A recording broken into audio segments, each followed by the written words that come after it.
Okay, what's up? Welcome back. Round two. Apparently my computer crashed, and so I couldn't continue recording. So here I am. So guys, welcome Dr. Mo, Digital Nomad Physician at digitalnomadphysician.com. So this is my weekly session where I'm going to have all of you guys who are interested in asking me questions, learning from me, and who can't afford it, don't have the money to do it. You can come on here and ask your question and I'll answer it for free. I think this is a great way for me to be able to kind of work with people.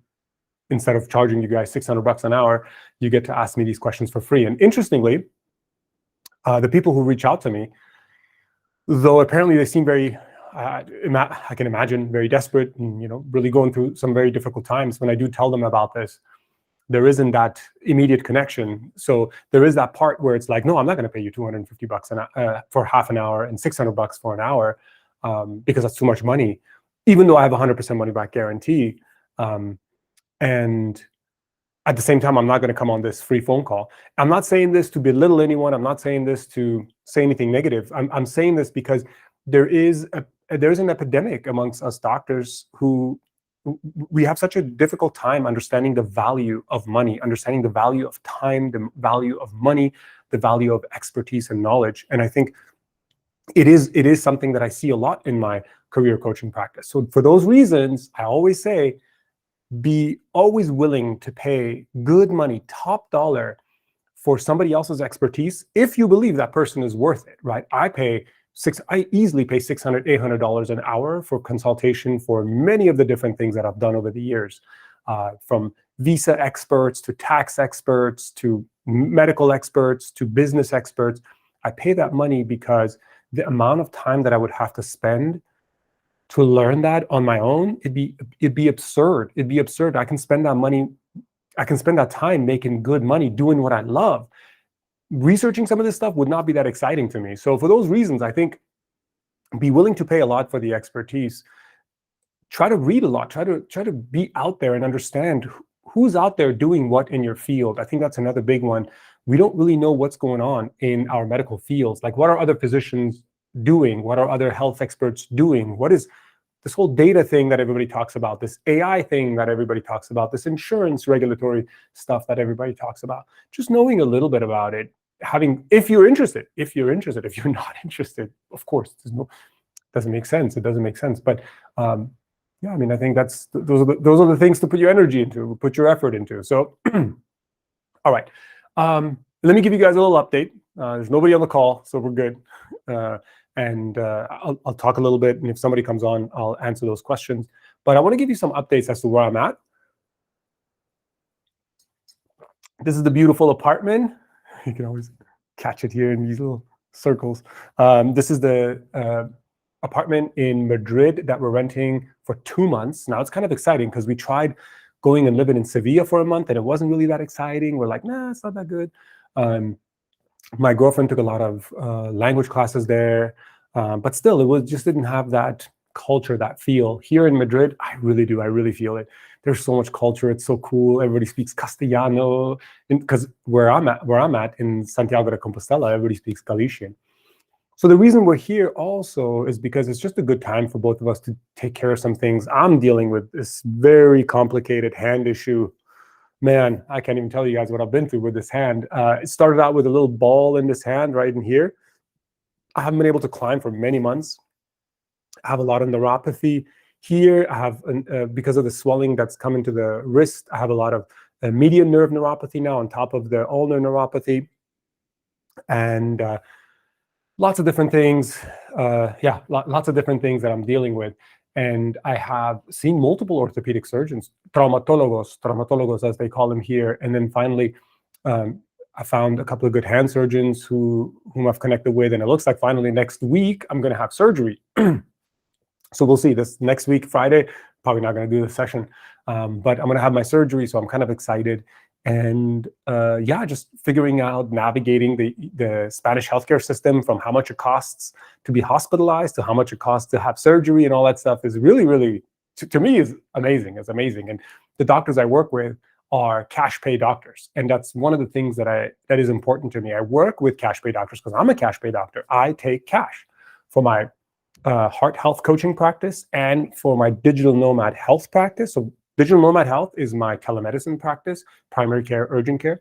And my heart health coaching is my coaching practice. And I charge cash. And the reason I do it cash is because I know that if I have an insurance company or any third-party payer in the middle, things aren't going to work the way I want them to. I want to connect directly to my customer, to my client, which is my patient. So for those reasons, that's what I'm fascinated with. That's what I'm interested in. And it makes sense to me to go after those kind of physicians when I have any kind of health-related issues. I thought about going to insurance, of course. I thought about just using my insurance here in Spain, but you just don't get much. That's the problem. You don't get much value. Other things I've been working on. So I have my coaching clients.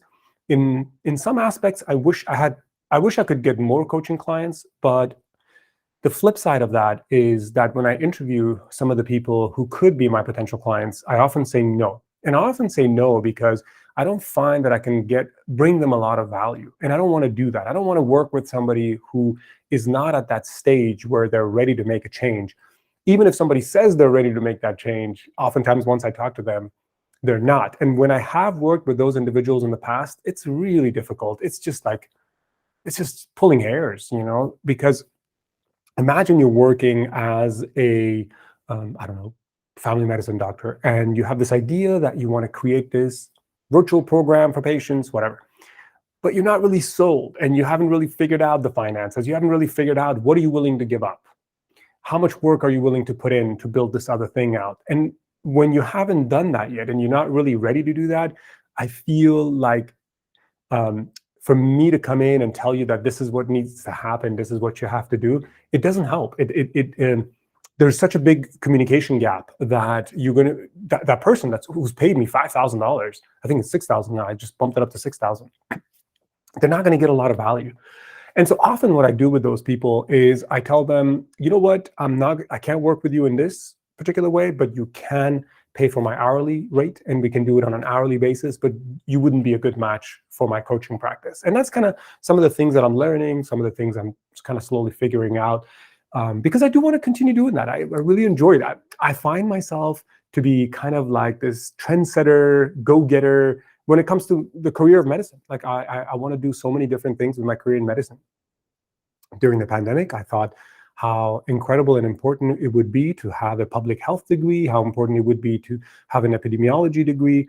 And not so much so because just one single pandemic happened, but because there are pandemics and epidemics all over the world. Well, pandemics all over the world, but there are many breakouts all over the world of different diseases and conditions and things like that. And if I can be of service to any of these organizations, to any of these groups, to any of these governments, countries, by being on the ground and doing something, well, it would be great. Maybe it would give me a sense of accomplishment, feeling like I'm making a difference in somebody's life. And I think especially once I started the functional nutrition coaching thing, I realized how important this aspect of nutrition is, and like this aspect of individualized nutrition, meaning you work with somebody based on their risk factors and you tease out their lifestyle, you tease out what is really individual to them. And it's really powerful because when you do something so individual, you get automatic buy-in from that client, from that patient. And that's something that we forgot in Western medicine, often because we only have 7 or 10 minutes. If I only have 7 or 10 minutes with a patient, I'm not really going to get them really involved. They're not really going to believe me. They're not really going to have a lot of buy-in into into the entire experience, into the entire steps that they have to take in order to have a health outcome. So I'm still taking the functional nutrition course. We are now on the urinary intensive. It's good. I enjoy it. A lot of the information that comes out is a little bit repetitive and is a little bit basic, but in between those pieces, there are golden nuggets, man. There are golden nuggets. There are things about how to really pay attention to your patient, how to not focus in on just the health aspect, to really understand the individual, put them in the driver's seat, not feel responsible for what the patient does. And I'm learning a lot about medicine in general just by taking that course. So that's the functional nutrition course that I'm doing. The heart health coaching, frankly, I I haven't really pulled the gun on, and I'll tell you what, I haven't really pulled the gun on blowing that up. Like, I'm going to advertise that everywhere. I'm going to make that my sole thing. The reason for that is I'm both excited about some of the things that are happening in the heart health space. There are now some really good research studies, some really new medications that are addressing cardiovascular disease and hyperlipidemia, etc. But there's also a lot of stuff that I'm learning. For example, I just finished the Mastering Diabetes book, and that was really powerful for me because it made me reconnect with the entire plant-based eating thing again.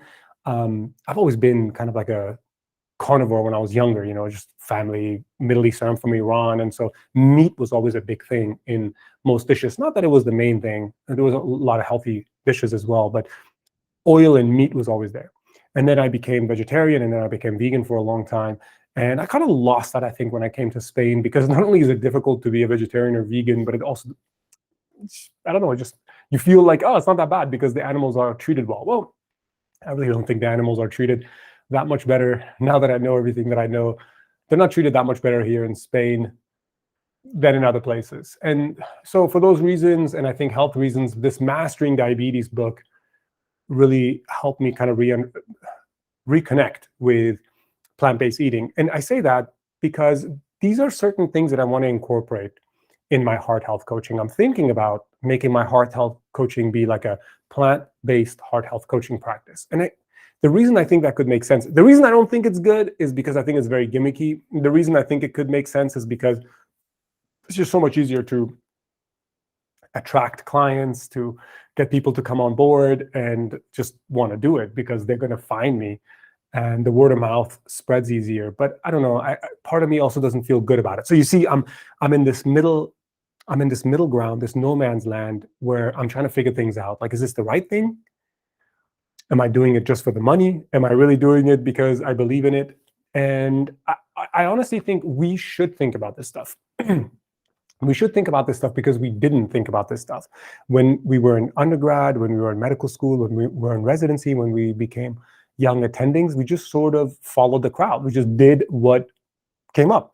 And okay, you give me this job, well, I'll do it. You tell me that this is what I have to prescribe, okay, I'll do it, even though the research studies say something totally different. But okay, I'll give you the COVID-19 vaccine, even though, whatever, maybe the current statistics are not that good, or I'll tell you that the COVID vaccine is unimportant, even though the stats are really good that it's going to help you.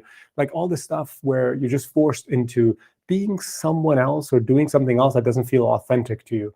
And I'm not saying everybody should be like that, but if being authentic to yourself means something to you, then it's probably better to follow it this way. And so right now I need to be authentic to myself. Do I want a heart health coaching practice because I believe I'm going to make a difference? Or do I want a heart health coaching practice because I want to push this plant-based eating, which I think you could not be 100% plant-based eater and you could still be super healthy.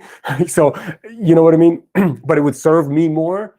And do I want to do stuff that just serves me more? Other parts of it, I'm really learning a lot. I'm learning a lot. By the way, this is my really love this laptop. This is the Samsung Chromebook, Galaxy Chromebook, I think it's called.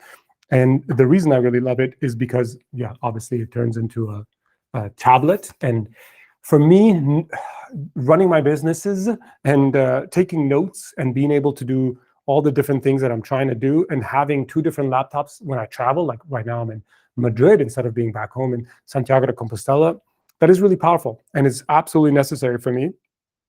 And the note-taking part of this laptop is incredible with a little pen that's built in. And one of the things that I've been really diving deep into, and fortunately because of this wonderful laptop, what do they call it? Convertible laptop, I've been able to take pages and pages of notes. Can you see it? Can you see it? No, it's going to blur it out. Okay, yeah. Pages and pages of notes about everything from how the LDL molecule, the lipoprotein is made by the liver, why the HDL goes up, the different types of cholesterol. And you might think that's not necessary. You might think like, come on, man, like you're just a heart health coach. If that's what you're trying to do, why you want to get into the nitty-gritty? The reason you want to do that is so that you feel confident with what somebody's talking about. Like, if somebody tells me that they're getting their ApoB checked, but like their Apo little a is elevated, or they want to talk to me about like Zetia versus simvastatin versus atorvastatin versus whatever, I want to be able to understand it on a deeper level so that I can have a discussion with a potential client or a patient, not from yet another repetitive mindset of like, if your LDL is this, you got to do this. If it's this, you got to do that. At the same time, so many pages of this. Anyway, this has been amazing for me. This tablet and this way of organizing my thoughts and everything has been really good. And I think using technology in that way is powerful. The majority of what I'm going to do in heart health coaching is probably help the person overcome some of their incorrect ways of thinking. I'm going to help them by making them feel like they're in the driver's seat, empowering them. So right now, I probably don't need a lot of this knowledge, and I could just hit the ground running. And that's one of the things I constantly sort of try to emphasize. If you're a physician and you're starting something new, any kind of health coaching practice, any kind of consulting practice, you got to just find your first set of clients. Fortunately, I've had my first set of clients. Now, whether you find people who are paid or not may not be that important as you're kind of figuring out your process, but I highly, highly recommend that you get your first few people to pay you. I don't care if it's family, I don't care if it's friends. You can give them a huge discount. You can say, I normally charge $600 for a 1-hour consultation, but I'm going to charge you $100. I'm going to charge you $150. Do it. But you still should go through the entire same song and dance routine. You should still try to be the same way, because what I mean by that, you should still try to pretend like this is an actual paid client that's paying you $600, because you want to hold yourself accountable, and that's how you're going to learn. So a part of me still thinks I haven't really figured out where I want to be on this spectrum. Do I just want to be a heart health coach, keep it simple, which kind of what I'm leaning towards? Do I want to be a little sneaky and go towards this plant-based stuff? Or obviously, I'm not going to do keto, because I think keto is a little too aggressive. As in, like, not enough data, too much hype behind it. But plant-based is good. Plant-based makes sense, and it's a great marketing tool, right? And the other part of me is like, I really want to learn this. I really, really, really want to learn the basic science. And I want to be realistic with myself. I'm not going to say, okay, I got to learn all of the basic biochemistry and pathophysiology, physiology of heart health. No, I think that's ridiculous. But I do want to understand it a little bit more. I do want to get a better sense of congestive heart failure. I do want to get a better sense of atrial fibrillation. I do want to get a sense of myocarditis. I know right now, with COVID or whatever, the vaccines apparently, I don't know. I have no idea. Again, this is stuff I don't know. Like, does the vaccine cause myocarditis? I have no fucking idea. I don't think it's going to be easy for me to figure it out. But if somebody does have myocarditis, what could they do? And I want to be able to understand myocarditis. I want to know the statistics. I want to know what are the main things that cause it. So I want to just pick like 5 different diagnoses, probably atherosclerosis, hyperlipidemia, acute myocardial infarction, congestive heart failure, atrial fibrillation, myocarditis, maybe those 6, and just learn them as well as I can, and then feel like, yeah, let's go. We can talk about this. You want to choose this versus this, whatever. And the rest of it is going to be just filling in the gaps, right? I don't want to be somebody's cardiologist. Remember, as a heart health coach, I don't want to be somebody's cardiologist. And just recently, I did a couple of really good podcasts and YouTube videos on some other great niche things that you could do. And in those things, I talked about creating content for your viewers, right? If somebody doesn't want to pay me, I don't know, $6,000 to work with me for their heart health coaching as like a package, which I don't do, but I might do in the future, and they don't want to pay me $600 an hour, well, maybe they'd be interested in taking a course of mine where they can interact with me live, asynchronously on chat. And so I could offer like an atrial fibrillation coaching course. I could offer a, lifestyle coach, heart lifestyle program, right? There could be a 10-week program, and they go through it. I talked about that with preventing Alzheimer's disease. I've talked about that with depression. I've created so much content on all these different ideas where you can create courses or videos that people can purchase, or online things that they can that they can feel engaged in. They can pay for it, They can take it, and then they can interact with you. And I think that's a really good way. I think that's kind of like the sweet spot, as opposed to like offering one-on-one coaching, which is kind of intense, versus just staying in medicine, like suffering with what you're doing. And then there's this like little thing in the middle where you can just put out content. And eventually when you put out enough content, you become confident. And you're like, you know what, this is good. I can just go with this. I can just put out more content. And now I feel confident. I feel so confident that I'm willing to be in this area and do these one-on-one coaching sessions. So that's where I'm at.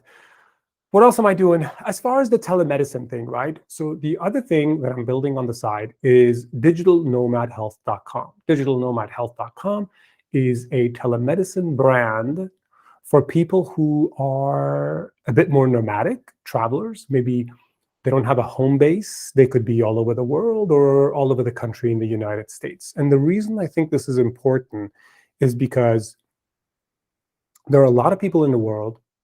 There are a lot of people in the US, I'm going to say, who are accustomed to the US way of life and the US system, the US healthcare system. And so wherever they go, they're going to want that same delivery. Meaning, when they go to the doctor, they're going to want to be greeted properly. They're going to want the doctor to wash their hands and all that stuff, all the stuff that we think is really important.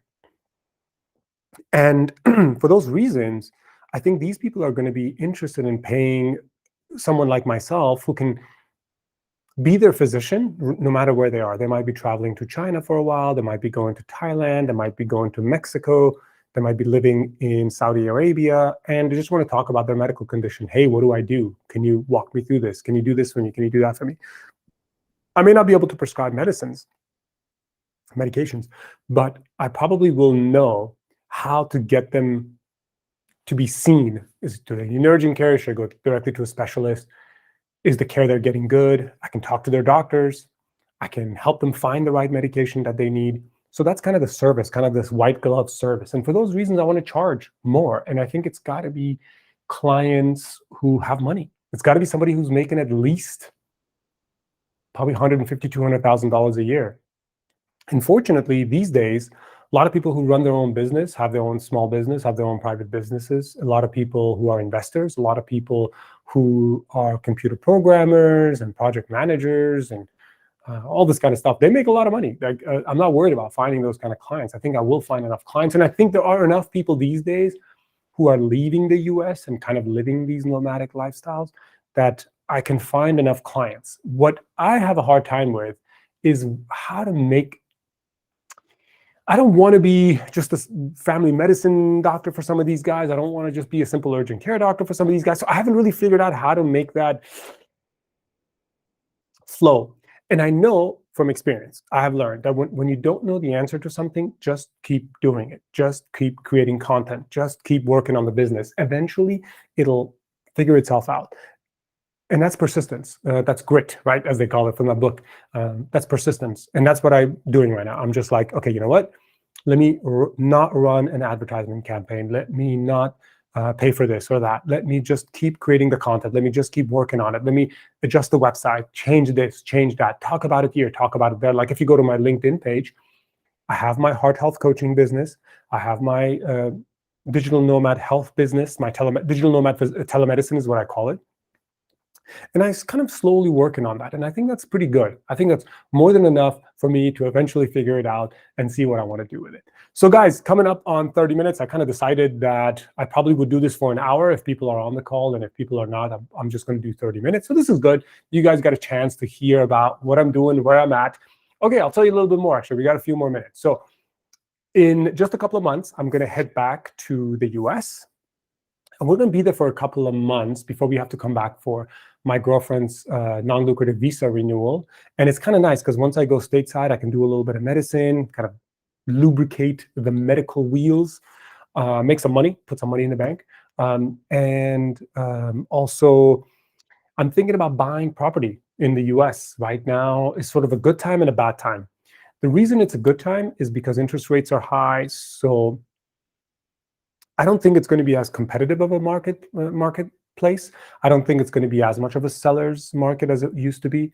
It's going to be a little bit more of a buyer's market. If you have cash, if you probably not a big deal if you still want to take a mortgage, but the rates are a lot higher. I think somewhere around 7 or 8%. It's honestly what it's coming out to be right now. The downside is the stock market is at an all-time low, meaning I have probably lost about 40% of my investments. So let's say in my private brokerage account where I had I think I was at 250,000. I'm now somewhere around $180,000. So that's a $70,000 loss. It's quite a lot. And so for me to sell some of this stuff to buy real estate may not make a lot of sense, but I don't always think about it that way. So even if I took a loss, first of all, I haven't taken a loss because I've been investing for a long time in the private brokerage account. What I do is I build the private brokerage up for a few years, and then I cash it all out and I buy property. And then I build it up for a few more years and I cash it all out. So when you look at my, when you look at the graph for my investments, it's like this, always leave a little bit. So that's why it always goes up higher than before. But I'm still up, which is crazy. Like however much the economy has taken tanked, I'm still up in my investments. So for those reasons, it's actually a good thing. It's been a good thing for me because even if I sold some of the money, like if I sold $100,000 right now, I would still probably profit $25,000, and it's okay. That would be a good trade-off for me to put that money down for a purchase. So enough of that. Just want to let you guys know might be my third property, and that's exciting. That's good in some ways. And I hope this is helpful, guys. If you have questions, you want to work with me directly, email me drmo@digitalnomadphysician.com. And take care, guys. And I really appreciate you guys listening to all this. I hope it's always helpful.